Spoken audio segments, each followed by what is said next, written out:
Our next story is about corruption.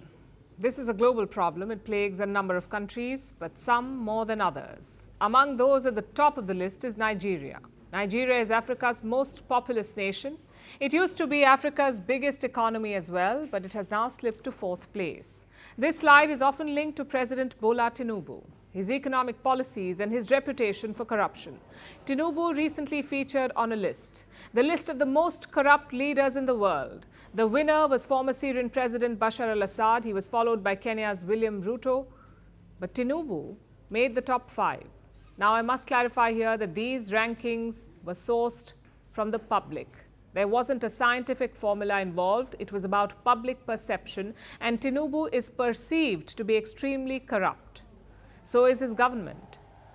There are a number of reasons for this. Let me show you some of the latest examples, starting with the government. Nigeria has an anti-corruption agency. It is called the EFCC, the Economic and Financial Crimes Commission.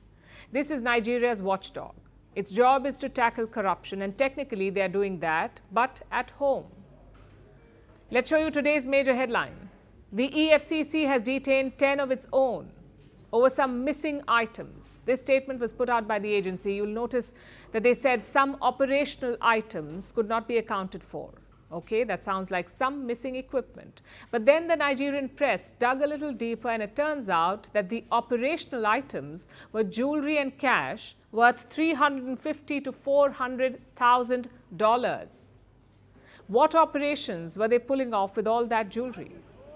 10 EFCC officers were detained in Lagos. They are apparently answering questions. That is all that the commission has revealed. They haven't told the public who the corrupt officers are. I know it's innocent until proven guilty, but the very same commission usually does not follow this. They happily share the names of under trials, but suddenly the agency is shy about revealing the names of its own officers. And this has been quite a bad week for them. They were forced to make another announcement on Monday, telling the people that 27 other officers had been dismissed for fraudulent activities and misconduct. This is not a great look for Nigeria's anti-graft watchdog, and definitely not a good look for the Tinubu government. Bola Tinubu is 72 years old. He's been around for a while. He's a seasoned politician.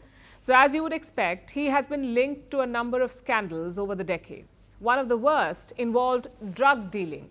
Tinubu allegedly held money from drug trafficking in his accounts. This was according to the US Justice Department. Tinubu, of course, never accepted the charges, but he did pay out a settlement worth $460,000.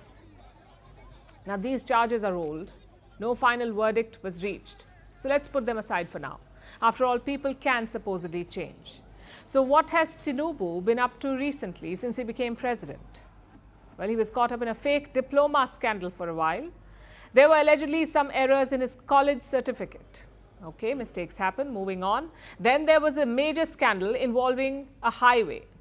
Tinubu issued a $13 billion government contract to a company co-owned by his son. Tinubu is quite the caring father, apparently, but alas, most people do not see it that way. That is why he made it to the top 5 in the Corrupt Person of the Year award.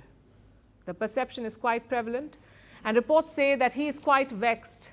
He's even hired American lobbyists to clean up his image. He's reportedly paying them $2.7 million, though I wonder, is he paying from his own pocket or Nigeria's treasury?